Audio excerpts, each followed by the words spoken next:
Olá humanos, bem-vindos a mais um vídeo. Hoje nós vamos dar uma olhada na última atualização da Flex Engine, versão 1.7 que foi lançada há uns dias atrás, né? Bom, já faz quase uma semana que foi lançado, mas o nosso vídeo vai sair hoje, né? Foi mal pelo atraso. Nessa última versão chegaram muitos recursos novos, muitas correções, né? Eu quero dar uma visão geral, o que chegou, né? Mas eu não vou poder falar exatamente tudo aqui, porque realmente é uma lista enorme de, como você pode ver aqui, 1419 commits teve essa versão. Então realmente foi uma coisa assim realmente enorme que chegou, né? Muitas melhorias. Muitas dessas melhorias são melhorias sutis, correções de bugs também, tá? Então vocês podem não notar, mas a usabilidade da Flex melhorou muito dessa última versão. Então, para começar aqui, né, vamos falar aqui sobre os recursos principais que chegaram. Teve aqui, né, uma modificação da licença da engine. Eu não vou entrar aqui em detalhes sobre a licença, tá? Mas você pode dar uma olhada aqui. Mas voltando aqui na parte aqui de updates da engine, nós temos aqui uma melhoria importante. Anteriormente, nós tínhamos versões como a 1.3, 1.4, 1.5, que são versões que demoram aí uns 4 meses para chegar, né, de uma versão para outra. E cada versão, ela tem sim muitas melhorias.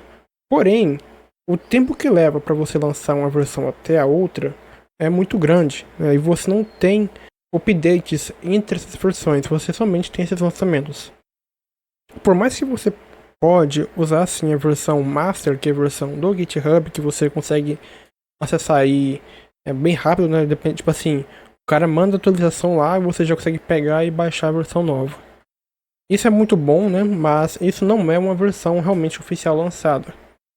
E aí, agora eles mudaram isso para que tenha versões de atualização. Então você vai e lança 1.7, e aí vai ter 1.7.1, 1.7.2 com correções de bugs, né? Então isso melhora bastante o suporte aí, né, para projetos maiores. Até porque quando você acaba atualizando a engine, né, você pode acabar aí perdendo compatibilidade com algum recurso antigo ou esse tipo de coisa, né? Então agora você tem um suporte bem melhor para versões mais futuras. Agora, indo um pouco mais para baixo, a gente pode ver que teve um recurso muito legal que foi implementado, que foi a simulação de tecido com o Physics, né, da NVIDIA. Então agora você pode criar aí simulações de tecido como qualquer coisa, tipo um pano ou uma bandeira. E você também pode fazer uma pintura, né, de malha para você poder definir quais pontos dessa malha você vai ter maior influência do tecido.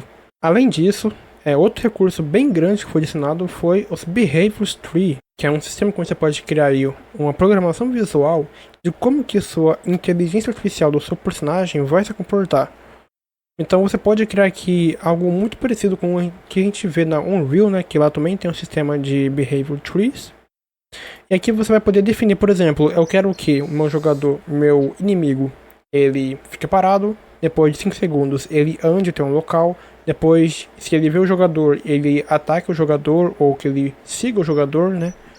Então você consegue definir exatamente quais ações que ele vai poder fazer e qual a ordem que ele vai poder fazer, uma forma bem mais interativa e mais simples, né, de você poder criar aí grandes lógicas complexas para os seus personagens, né? Então isso vai ajudar bastante a gente. E você pode ver aqui um exemplo dela funcionando, tá? Eu ainda não fiz um teste ainda, mas você pode testar. Também já tem aqui a página de tutorial, aqui, né? Behavior Knowledge. Então temos aqui, né, um guia para você poder programar ela tanto em C# quanto em C++, tá? Criar aí seus nodes de programação da sua lógica, dos seus personagens, tá? Temos aqui os goals, né, que são os objetivos que essa inteligência artificial tem que completar. E temos aqui, né, muitas outras coisas que foram adicionadas. Por exemplo, temos aqui grandes melhorias na parte de performance. Então você vai poder aí ter um desempenho muito melhor em cenas com muitos objetos, com muita física. Porque os delegates da engine, um recurso muito importante do parte do core da engine, ela foi muito melhorado, né? Que é a parte onde você executa eventos, né? Que você pode executar várias ações dentro do motor. tanto no motor quanto na sua programação do seu jogo. Além dessa melhoria na parte do Delegate, né, que faz com que elas sejam mais rápidas de serem executadas, você tem uma melhoria na parte ainda de spawn de objetos. Porque agora a Flex ela consegue fazer um spawn de forma assíncrona. Então ela não depende que a determinada ação seja completada para que ela depois que ela spawne algum jogador, um inimigo da sua cena, tá? Então ela consegue fazer essa instanciação de objetos de uma forma muito mais rápida na sua cena. Isso vai ajudar muito quando você tem que lidar aí, né, com criar muitos objetos na sua cena durante o jogo, né, durante essa partida. Por exemplo, projetos de armas ou geração mesmo de níveis. E na parte aqui do editor, nós tivemos aqui grandes melhorias de usabilidade. Um desses recursos principais do editor foram o sistema de plugins.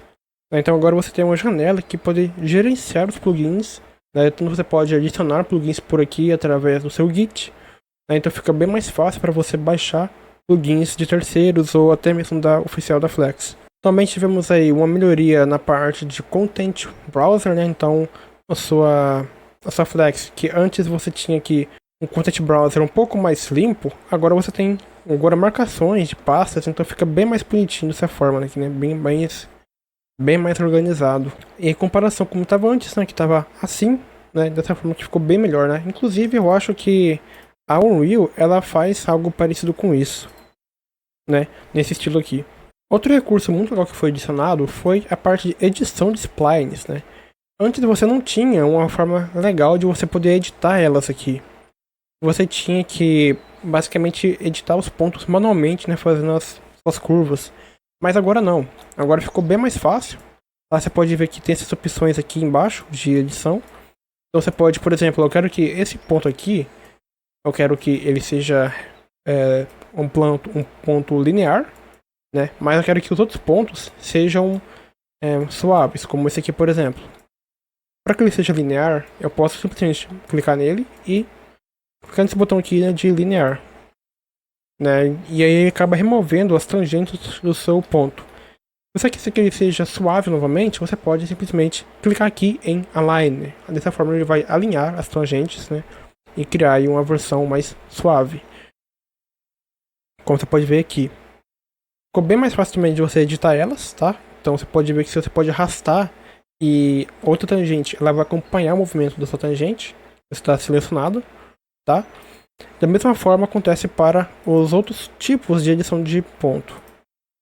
Então se você clicar, por exemplo, nesse aqui, ó, você também pode definir ele como free. Assim você pode editar livremente os pontos, tá? Dessa forma que estava antes, né, você tinha que basicamente editar os tangentes manualmente, o que era uma coisa bem chata. Fazer mais ou menos assim, né? Mas agora não, você fica bem mais fácil, né? Você pode simplesmente fazer isso automaticamente.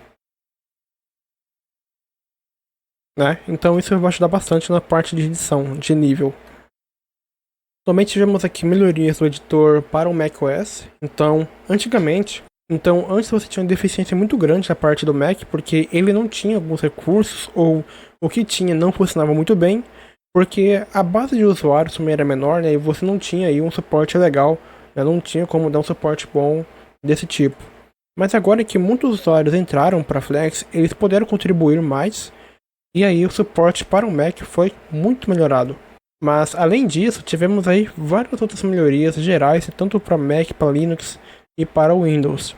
Outras melhorias gerais que aconteceram foram as melhorias aí para a detecção do .NET. Tivemos a melhoria de integração com editores de código, como o Visual Code, como o Rider, né? E também várias melhorias de estabilidade do nosso launcher, do nosso editor. Bom, se você quiser ver a lista geral dos correções, está aqui no nosso Release Notes. Então você pode ver aqui a lista completa de todas as melhorias que foram adicionadas, tá? A parte de refatoração também, né, de mudança de scripting. E aqui está nossa lista completa. Então realmente foi muita coisa que foi adicionada. Alguns recursos muito legais que foram adicionados não foram listados na página inicial. E alguns desses recursos são, por exemplo, essa parte aqui de animação. Poder adicionar modelos de animação, né, Animation Assets, como parâmetro de uma animação, tá, de um Animator Graph.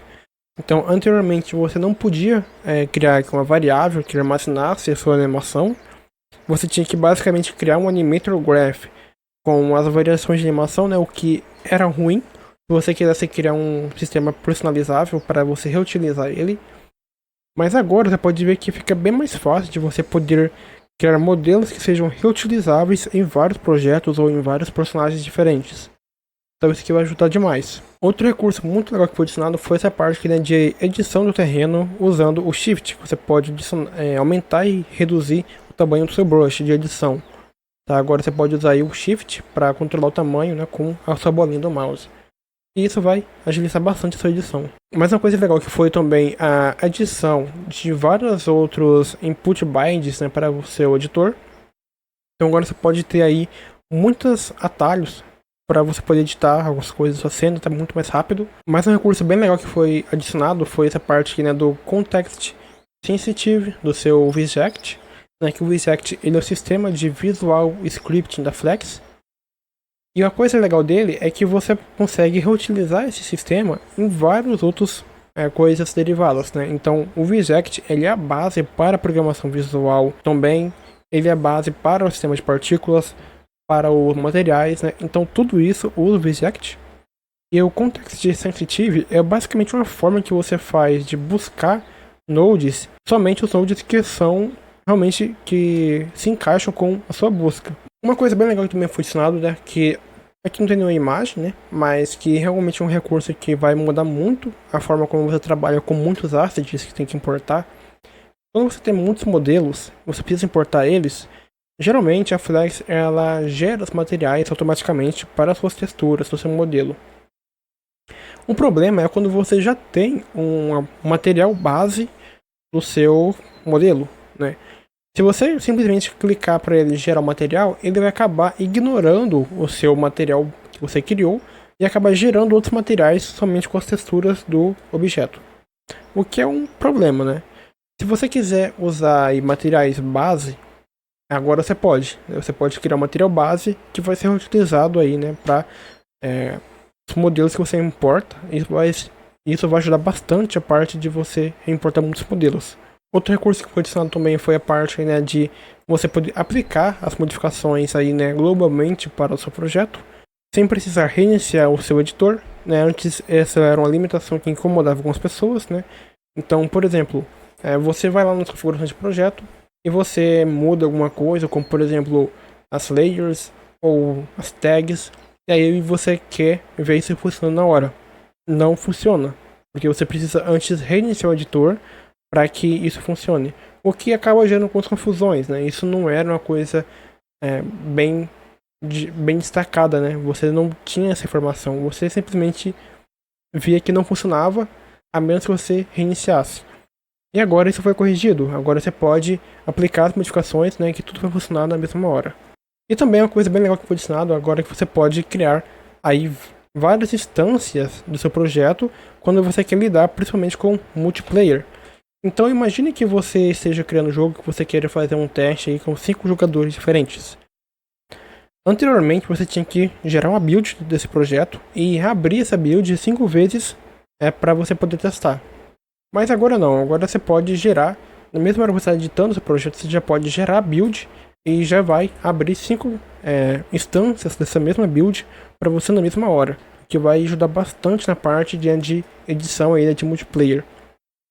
E um recurso também que foi adicionado que é muito legal é a parte, né, de você poder bloquear a sua visão em um actor específico.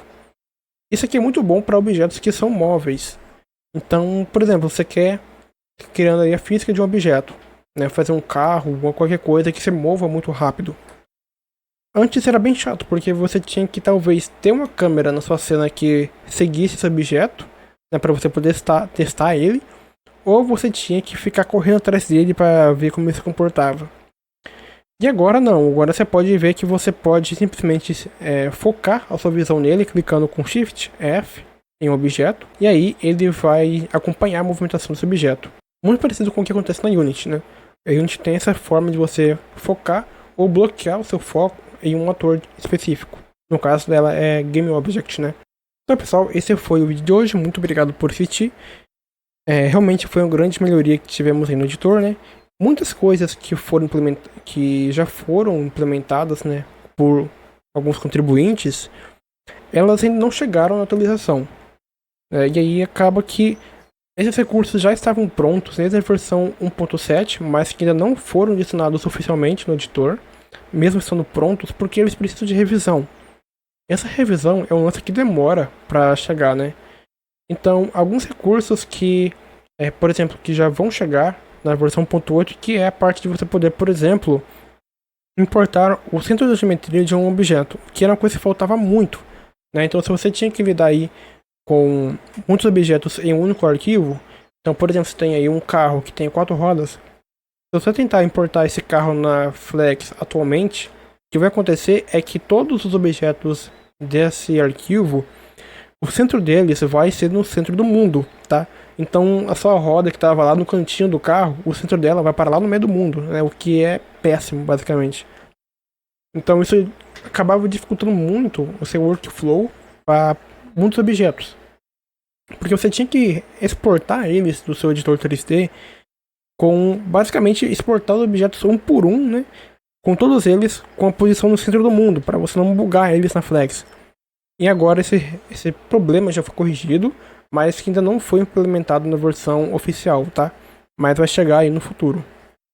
Então pessoal, muito obrigado e até o próximo vídeo.